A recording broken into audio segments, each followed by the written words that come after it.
ভেনেজুয়েলায় নজিরবিহীন সামরিক অভিযানে দেশটির প্রেসিডেন্ট নিকোলাস মাদুরোকে আটক করার পর বিশ্বজুড়ে নতুন করে আলোচনায় এসেছে দেশটির বিপুল তেল সম্পদ। দীর্ঘদিন ধরেই মাদুরো অভিযোগ করে আসছিলেন তাকে ক্ষমতা থেকে সরিয়ে ভেনেজুয়েলার তেল সম্পদ দখলের পায়রা করছে যুক্তরাষ্ট্র। যুক্তরাষ্ট্রের নির্দেশে স্থানীয় সময় শনিবার ৩ জানুয়ারি ভেনেজুয়েলায় অভিযান চালিয়ে প্রেসিডেন্ট নিকোলাস মাদুরোকে সস্ত্রীক আটক করা হয়। এরপরই ভেনেজুয়েলার বিশাল তেল সম্পদের নিয়ন্ত্রণ নেওয়ার ইঙ্গিত দেন মার্কিন প্রেসিডেন্ট ডোনাল্ড ট্রাম্প। ফ্লোরিডার মার-আ-লাগোতে এক সংবাদ সম্মেলনে তিনি বলেন, ভেনেজুয়েলার প্রায় ধ্বংস হয়ে যাওয়া তেল শিল্প পুনর্গঠনে মার্কিন কোম্পানিগুলোকে বিলিয়ন বিলিয়ন ডলার বিনিয়োগে উৎসাহিত করা হবে। এতে করে প্রশ্ন উঠেছে, মাদুরোর অপসারণ কি আদতে তেল নিয়ন্ত্রণের লক্ষ্যেই?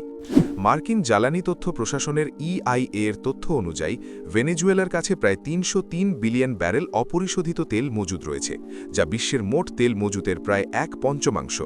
তবে বিপুল এই মজুতের তুলনায় দেশটির বাস্তব উৎপাদন খুবই কম।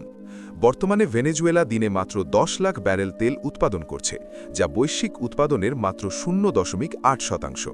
প্রাইস ফিউচার্স গ্রুপের জ্যেষ্ঠ বাজার বিশ্লেষক ফিল ফ্লিনের দাবি, ২০১৩ সালের পর থেকে মাদুরো সরকার এবং তার আগের সাবেক প্রেসিডেন্ট হুগো শাভেজের আমলে দেশটির তেল শিল্প কার্যত ধ্বংস হয়ে গেছে। বিশেষজ্ঞদের মতে, আন্তর্জাতিক বাজারে প্রবেশের সুযোগ পুরোপুরি ফিরে এলেও ভেনেজুয়েলার তেল উৎপাদন আগের অবস্থায় ফিরতে বছরখানেক নয়, বরং বহু বছর সময় এবং বিপুল বিনিয়োগ প্রয়োজন হবে।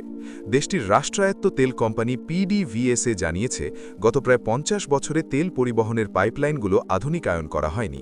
সর্বোচ্চ উৎপাদন সক্ষমতায় ফিরতে অবকাঠামো উন্নয়নে প্রায় $৫৮ বিলিয়ন বিনিয়োগ প্রয়োজন হতে পারে। বিশেষজ্ঞরা আরও জানান, ভেনেজুয়েলার তেল অন্যান্য দেশের তুলনামূলকভাবে ভারী এবং সালফারযুক্ত, ফলে এর উত্তোলন ও পরিশোধনে বিশেষ প্রযুক্তি ও দক্ষতা প্রয়োজন হয়। আন্তর্জাতিক তেল কোম্পানিগুলোর সেই সক্ষমতা থাকলেও দীর্ঘদিনের নিষেধাজ্ঞার কারণে তারা সেখানে কাজ করতে পারেনি। তবে এই ভারী তেল ডিজেল, অ্যাসফাল্ট এবং শিল্প কারখানার জ্বালানি হিসেবে অত্যন্ত গুরুত্বপূর্ণ। বাজার বিশ্লেষকদের মতে, বিশ্বজুড়ে চলমান ডিজেল সংকটের অন্যতম কারণ ভেনেজুয়েলার তেলের ওপর আরোপিত নিষেধাজ্ঞা। সবকিছু অনুকূলে থাকলে এবং মার্কিন কোম্পানিগুলো ভেনেজুয়েলার তেল শিল্প পুনর্গঠনের সুযোগ পেলে বৈশ্বিক তেল বাজারে বড় ধরনের পরিবর্তন আসতে পারে বলেও মনে করছেন তারা।